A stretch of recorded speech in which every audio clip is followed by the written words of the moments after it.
আর এখানে দেখতে পাচ্ছ কত লোক এসছে কথা শুনতে, মানে শ্রীমদ্ ভগবত পাঠ হচ্ছে যেহেতু, আর পাঠের মাঝে মাঝে গান হচ্ছে, তো সবাই নৃত্য করছে।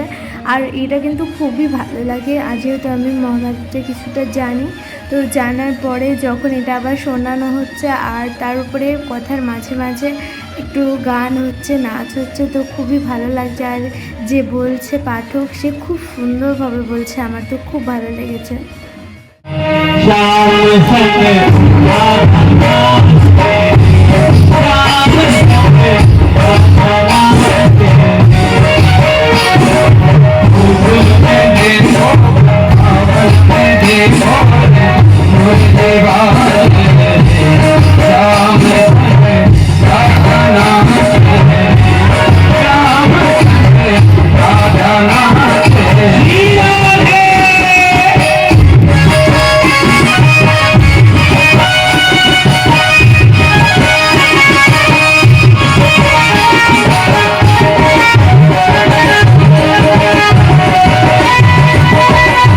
তারপরে কথার ষষ্ঠ দিন, কথার মাঝে আমাদের বৃন্দাবনের একজন নামকরা মহারাজ, স্বামী ইন্দ্রদেব মহারাজ, উনি এসছেন।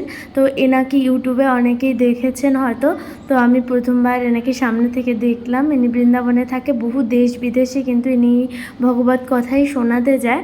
তো এনার ইউটিউবে ইন্দ্রদেব মহারাজ সার্চ করলে পেয়ে যাবেন। তো অনেক কথা শোনান, মানে ভগবতেরই কথা শোনান, মোটিভেশনালও অনেক স্পিচ দেয়, ওনার অ্যাকাউন্ট আছে ইউটিউবে, আমি দেখলাম পরে। তো আমি আগে দেখিনি, এখানে এসেই আমি দেখলাম, তারপরে এনার সম্বন্ধে জানলাম। তো ভালো লাগলো এইভাবে, মানে দেখতে একজন মহাপুরুষ যাকে বলে। তো খুবই ভালো লাগলো, কথা শুনলাম। তারপরে ইনি আসলো ভিড়ের মাঝে, আর প্রচণ্ড ভিড় হয়েছিল। তারপর ইনি ভগবতে তুলসীর মালা দিল। তারপর যে আমাদের পাঠক, তাকে মালা দিয়ে সম্মান জানালো। তারপর ওনাকেও সম্মান দেওয়া হলো। তো আজকে ইনি এসছে, আর এখানে এসে আমি অনেক কিছু নতুন নতুন দেখছি, আর অনেক ভালো ভালো জিনিস দেখার সৌভাগ্য হচ্ছে। তো আমার তো খুব ভালো লাগছে, আর সাথে তোমাদের সাথেও শেয়ার করছি। তো তোমাদের কেমন লাগছে অবশ্যই কিন্তু আমাকে কমেন্টে জানাতে ভুলবে না।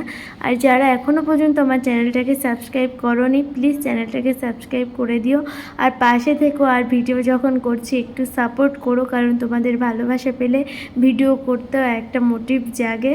তো দেখতে থাকো তোমরা।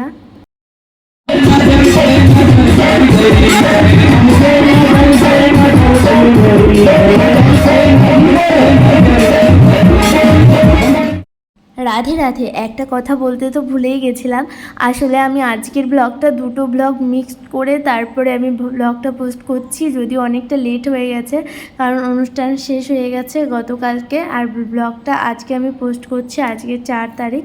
তো 3 তারিখে কিন্তু অনুষ্ঠানটা শেষ হয়ে গেছিলো, আর দুদিনের ব্লগ আমি মিক্সড করে পোস্ট করছি, কারণ আমি অল্প অল্প ক্লিপ তুলেছিলাম। তো সেটা ভাবলাম যে দুটো একসাথে করে একটাই পোস্ট করি।